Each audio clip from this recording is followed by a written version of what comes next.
ಬಿಜೆಪಿಯ ನಾರಿ ಶಕ್ತಿ ಹಿಂದಿನ ಅಸಲಿ ಮುಖ. ನಮಸ್ಕಾರ ಗೆಳೆಯರೆ, ಫಸ್ಟ್ ಕನ್ನಡಕ್ಕೆ ಸ್ವಾಗತ. ಇದು ಎಡಿಟರ್ ಸ್ಪೆಷಲ್. ಭಾರತೀಯ ರಾಜಕಾರಣದಲ್ಲಿ ಇತ್ತೀಚಿನ ವರ್ಷಗಳಲ್ಲಿ ಅತಿ ಹೆಚ್ಚು ಮಾರಾಟವಾದ, ಅತಿ ಹೆಚ್ಚು ಬಳಕೆಯಾದ ಪದ ಯಾವುದಾದ್ರೂ ಇದ್ರೆ ಅದು ನಾರಿ ಶಕ್ತಿ.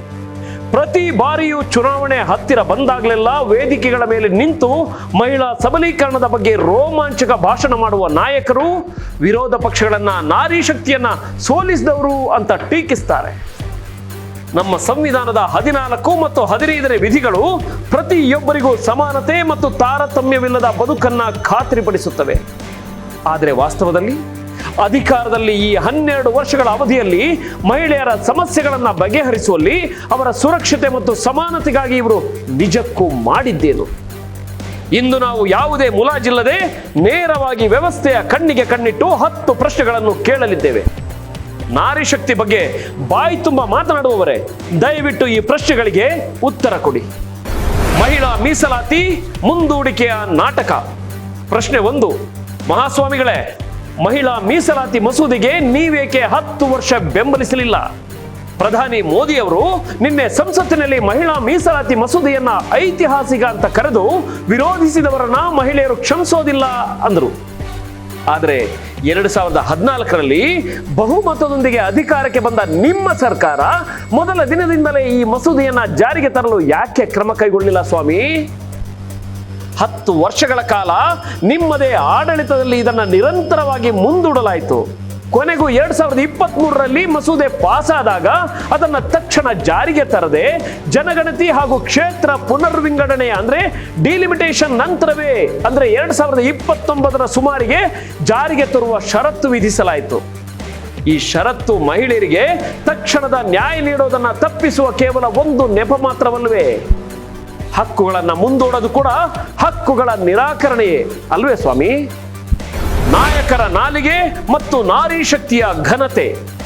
ಮಹಾಸ್ವಾಮಿಗಳೇ, ಮಹಿಳೆಯರ ವಿರುದ್ಧ ಅಸಭ್ಯ ವರ್ತನೆ ತೋರಿದ ನಿಮ್ಮ ನಾಯಕರಿಗೆ ನೀವು ಉತ್ತರಿಸಬಲ್ಲಿರಾ? ನಿಮ್ಮ ಪಕ್ಷದ ನಾಯಕರು ವಿರೋಧ ಪಕ್ಷದ ಮಹಿಳಾ ನಾಯಕರೊಂದಿಗೆ ಹೇಗೆ ವರ್ತಿಸ್ತಾರೆ ಅನ್ನೋದು ನಿಮ್ಮ ನಾರಿ ಶಕ್ತಿಯ ಅಸಲಿ ಬಣ್ಣವನ್ನ ಬಯಲು ಮಾಡುತ್ತೆ ಸ್ವಾಮಿ. ಮಾಯಾವತಿ ವಿರುದ್ಧದ ಕಿಡಿ. 2019ರಲ್ಲಿ ಬಿಜೆಪಿಯ ಶಾಸಕಿ ಸಾಧನಾ ಸಿಂಗ್ ಅವರು ಬಿಎಸ್ಪಿ ಮುಖ್ಯಸ್ಥೆ ಮಾಯಾವತಿಯವರನ್ನ ಮಹಿಳಾ ಕುಲಕ್ಕೆ ಕಳಂಕ ಮತ್ತು ಹಿಡಿಂಬೆಗಿಂತ ಕೆಟ್ಟವರು ಅಂತ ಕರೆದಿದ್ರು. ಇದು ನಿಮ್ಮ ಪಕ್ಷದ ಸಂಸ್ಕಾರವೇ ಸ್ವಾಮಿ? ಸೋನಿಯಾ ಗಾಂಧಿಯವರ ಅವಮಾನ. ನಿಮ್ಮದೇ ಪಕ್ಷದ ನಾಯಕ ಬಸನಗೌಡ ಪಾಟೀಲ್ ಯತ್ನಾಳ್ ಅವರು ಸೋನಿಯಾ ಗಾಂಧಿಯವರನ್ನ ವಿಷಕನ್ಯೆ ಅಂದ್ರು. ಇದಕ್ಕೂ ಮುನ್ನ ಜರ್ಸಿ ಹಸು, ಕಾಂಗ್ರೆಸ್ ವಿಧವೆ ಮತ್ತು ಇಟಲಿಯ ಬಾರ್ ಗರ್ಲ್ ಅನ್ನೋ ಅಸಹ್ಯಕರ ಪದಗಳನ್ನು ಬಳಸಲಾಗಿತ್ತು ಸ್ವಾಮಿ ನಿಮ್ಮ ಪಕ್ಷದ ಯತ್ನಾಳ್. ವೈಯಕ್ತಿಕ ದಾಳಿ. ಪ್ರಿಯಾಂಕಾ ಗಾಂಧಿ ಅವರನ್ನ ಕೇವಲ ಸುಂದರ ಮುಖ ಅಂತ ಕೀಳಾಗಿ ಕಂಡಿದ್ದು, ಮಮತಾ ಬ್ಯಾನರ್ಜಿ ಅವರನ್ನ ಓ ದೀದಿ ಅಂತ ಅಣಕಿಸಿದ್ದು, ವಿರೋಧ ಪಕ್ಷದ ನಾಯಕಿಯರ ಬಗ್ಗೆ ಇಷ್ಟೊಂದು ಕೀಳು ಮಾತುಗಳನ್ನ ಆಡುವ ನಿಮ್ಮ ಪಕ್ಷ ಬೀದಿಯಲ್ಲಿ ನಡೆಯುವ ಸಾಮಾನ್ಯ ಮಹಿಳೆಯನ್ನ ಹೇಗೆ ಗೌರವಿಸುತ್ತೆ ಸ್ವಾಮಿ? ಅಂತಾರಾಷ್ಟ್ರೀಯ ಕಳಂಕ ಮತ್ತು ಮೌನ. ಸ್ವಾಮಿ, ಜೆಫ್ರಿ ಎಪ್ಸ್ಟೀನ್ ದಾಖಲೆಗಳಲ್ಲಿ ಉಲ್ಲೇಖವಾಗಿರುವ ನಿಮ್ಮ ನಾಯಕರು ಯಾರು? ಮಹಾಸ್ವಾಮಿಗಳೇ, ಅಮೆರಿಕದ ಕುಖ್ಯಾತ ಲೈಂಗಿಕ ಅಪರಾಧಿ ಜೆಫ್ರಿ ಎಪ್ಸ್ಟೀನ್ ಈತನ ಪ್ರಕರಣ ಜಗತ್ತನ್ನೇ ಬೆಚ್ಚಿ ಬೀಳಿಸಿತ್ತು.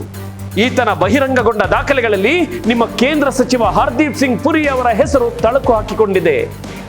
ಕಾಂಗ್ರೆಸ್ ಆರೋಪದ ಪ್ರಕಾರ ಪುರಿ ಅವರು ಎಪ್ಸ್ಟೀನ್ ಜೊತೆ 62 ಇಮೇಲ್ ವಿನಿಮಯ ಮತ್ತು 14 ಸಭೆಗಳನ್ನು ನಡೆಸಿದ್ದಾರೆ ಸ್ವಾಮಿ. ಪುರಿ ಅವರು ತಾವು ವಿಶ್ವಸಂಸ್ಥೆಯಲ್ಲಿದ್ದಾಗ ಕೇವಲ ವೃತ್ತಿಪರ ಕಾರಣಗಳಿಗಾಗಿ 3-4 ಬಾರಿ ಮಾತ್ರ ಭೇಟಿಯಾಗಿದ್ದೆ ಅಂತ ಹೇಳಿಕೆ ನೀಡಿ ಆರೋಪವನ್ನು ತಳ್ಳಿ ಹಾಕಿದ್ದಾರೆ. ಆದರೆ ಎಪ್ಸ್ಟೀನ್ನ ಅಪರಾಧಗಳು ಜಗಜ್ಜಾಹೀರಾದ ಮೇಲೂ ಆತನೊಂದಿಗೆ ಸಂಪರ್ಕ ಹೊಂದಿದ್ದ ಆರೋಪಗಳ ಬಗ್ಗೆ ನಿಮ್ಮ ಸರ್ಕಾರ ಪಾರದರ್ಶಕವಾದ ತನಿಖೆಗೆ ಯಾಕೆ ಆದೇಶಿಸಲಿಲ್ಲ? ಇಷ್ಟು ಪ್ರಮುಖ ಸ್ಥಾನದಲ್ಲಿರುವ ಮಂತ್ರಿಯ ಬಗ್ಗೆ ಸ್ಪಷ್ಟನೆ ನೀಡಲು ನೀವೇಕೆ ಹಿಂದೆಟ್ಟು ಹಾಕ್ತೀರಿ ಸ್ವಾಮಿ? ಕುಸ್ತಿಪಟುಗಳ ಕಣ್ಣೀರು ಮತ್ತು ಅಧಿಕಾರದ ಅಹಂಕಾರ. ಸ್ವಾಮಿ, ಮಹಿಳಾ ಕುಸ್ತಿಪಟುಗಳ ದೌರ್ಜನ್ಯದಲ್ಲಿ ನಿಮ್ಮ ಸರ್ಕಾರ ಯಾರ ಪರವಾಗಿತ್ತು? ದೇಶಕ್ಕೆ ಒಲಿಂಪಿಕ್ಸ್ ಮೆಡಲ್ ತಂದುಕೊಟ್ಟ ನಮ್ಮ ಹೆಣ್ಣು ಮಕ್ಕಳು ದೆಹಲಿಯ ರಸ್ತೆಗಿಳಿದು ಕಣ್ಣೀರಿಟ್ರು. ಭಾರತೀಯ ಕುಸ್ತಿ ಒಕ್ಕೂಟದ ಮಾಜಿ ಅಧ್ಯಕ್ಷ ಮತ್ತು ನಿಮ್ಮ ಪಕ್ಷದ ಬಲಶಾಲಿ ಸಂಸದ ಬ್ರಿಜ್ ಭೂಷಣ್ ಶರಣ್ ಸಿಂಗ್ ವಿರುದ್ಧ ಲೈಂಗಿಕ ದೌರ್ಜನ್ಯದ ಆರೋಪ ಮಾಡಿದ್ರು.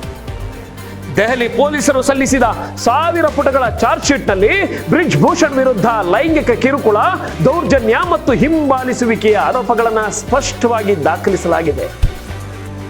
ಆದರೆ ನಿಮ್ಮ ಸರ್ಕಾರ ಕೊನೆಯವರೆಗೂ ಆತನನ್ನು ರಕ್ಷಿಸುವ ಪ್ರಯತ್ನ ಮಾಡಿತೇ ಹೊರತು ಸಂತ್ರಸ್ತರ ಪರ ನಿಲ್ಲಿಲ್ಲ.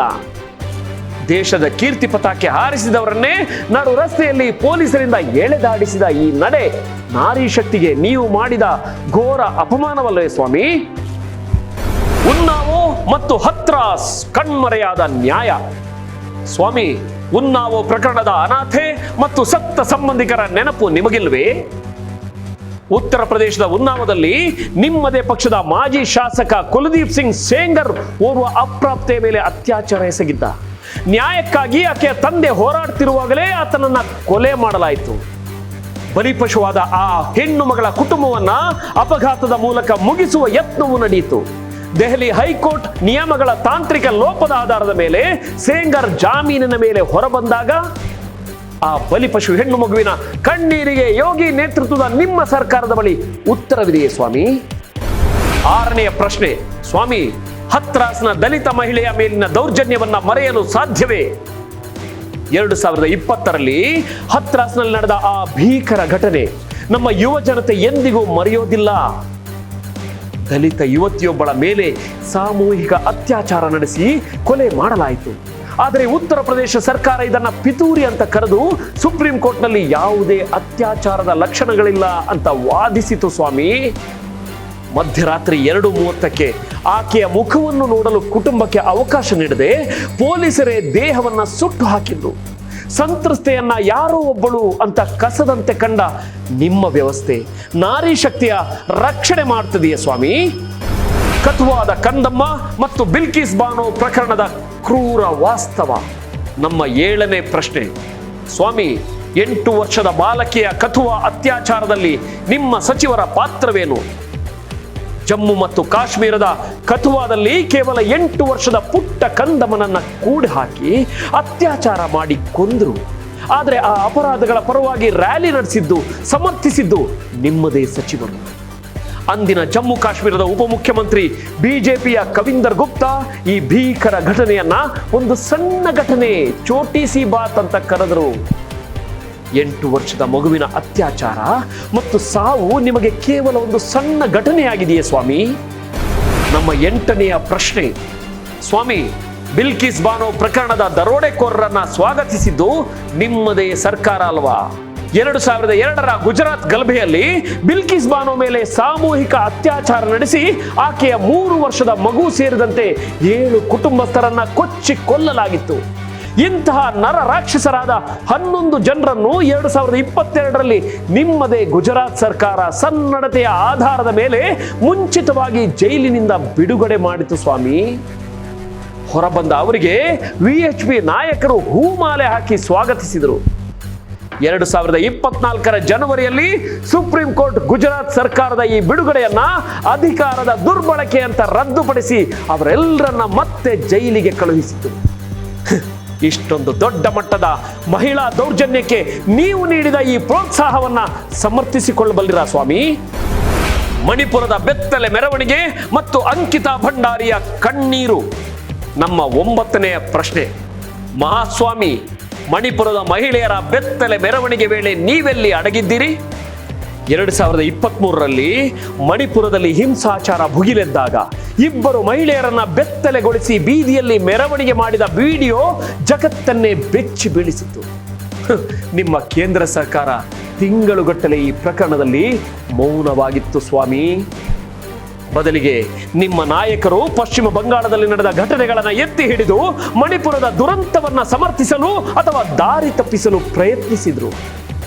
ಮಹಿಳೆಯರ ಈ ಅವಮಾನದ ವಿರುದ್ಧ ಸಂಸತ್ತಿನಲ್ಲಿ ಸ್ಪಷ್ಟವಾಗಿ ಮಾತನಾಡುವ ಧೈರ್ಯ ನಿಮಗೆ ಯಾಕಿರಲಿಲ್ಲ ಸ್ವಾಮಿ? ನಮ್ಮ ಕೊನೆಯ ಅಂದ್ರೆ 10ನೇ ಪ್ರಶ್ನೆ. ಮಹಾಸ್ವಾಮಿ, ಅಂಕಿತಾ ಭಂಡಾರಿ ಕೊಲೆ ಪ್ರಕರಣದಲ್ಲಿ ಸಾಕ್ಷ್ಯ ನಾಶ ಮಾಡಿದ್ದು ನಿಮ್ಮದೇ ಮಂತ್ರಿಗಳು ಅಲ್ವಾ? ಉತ್ತರಾಖಂಡದಲ್ಲಿ 19 ವರ್ಷದ ಅಂಕಿತಾ ಭಂಡಾರಿ ಅನ್ನೋ ಯುವತಿಯನ್ನ ಕೊಲೆ ಮಾಡಲಾಗಿತ್ತು. ಆ ರೆಸಾರ್ಟ್ ನಡೆಸುತ್ತಿದ್ದದ್ದು ಮಾಜಿ ಬಿಜೆಪಿ ಸಚಿವ ವಿನೋದ್ ಆರ್ಯ ಅವರ ಮಗ ಪುಲ್ಕಿತ್ ಆರ್ಯ. ಆರೋಪಿಯ ತಂದೆ ಬಿಜೆಪಿ ಮುಖಂಡನಾಗಿದ್ರಿಂದ ಪೊಲೀಸರು ಸೂಕ್ತ ತನಿಖೆ ಮಾಡುವ ಮೊದಲೇ ರೆಸಾರ್ಟ್ ಮೇಲೆ ಬುಲ್ಡೋಜರ್ ಹರಿಸಿ ಸಾಕ್ಷ್ಯ ನಾಶಪಡಿಸಲಾಯಿತು. ಇಂಥ ಕೃತ್ಯಕ್ಕೆ ನಿಮ್ಮ ಪಕ್ಷದ ಮುಖಂಡರ ನೇರ ಪ್ರೋತ್ಸಾಹವಿತ್ತು ಸ್ವಾಮಿ. ನಾವು ಇಲ್ಲಿ ಕೇಳಿದ್ದು ಬರೀ 10 ಘಟನೆಗಳ 10 ಪ್ರಶ್ನೆಗಳನ್ನು ಮಾತ್ರ. ಮಹಾಸ್ವಾಮಿಗಳೇ, ನಿಮ್ಮ ಅಧಿಕಾರದ ಈ 12+ ವರ್ಷಗಳ ಸಾಧನೆಗಳನ್ನ ಹೇಳ್ತಾ ಹೋದ್ರೆ ಅದು ಎಂದೂ ಮುಗಿಯದ ಲಾಂಗ್ ಎಪಿಸೋಡ್ ಆಗಿಬಿಡುತ್ತೆ. ಇಲ್ಲಿ ಕೇಳಿದ ಪ್ರತಿಯೊಂದು ಪ್ರಶ್ನೆಯ ಹಿಂದೆಯೂ ಒಂದಲ್ಲ ಒಂದು ಬಲಿಪಶುವಿನ ಘೋರ ನೋವು ಅಡಗಿದೆ. ನಾರಿ ಶಕ್ತಿ ಅನ್ನೋ ಪದವನ್ನ ಕೇವಲ ತಮ್ಮ ಚುನಾವಣಾ ಅಸ್ತ್ರವಾಗಿ ಬಳಸುವ ವ್ಯವಸ್ಥೆ ವಾಸ್ತವದಲ್ಲಿ ಮಹಿಳಾ ಸುರಕ್ಷತೆ ಮತ್ತು ಸಬಲೀಕರಣದ ವಿಚಾರದಲ್ಲಿ ಸಂಪೂರ್ಣವಾಗಿ ವಿಫಲಗೊಂಡಿದೆ.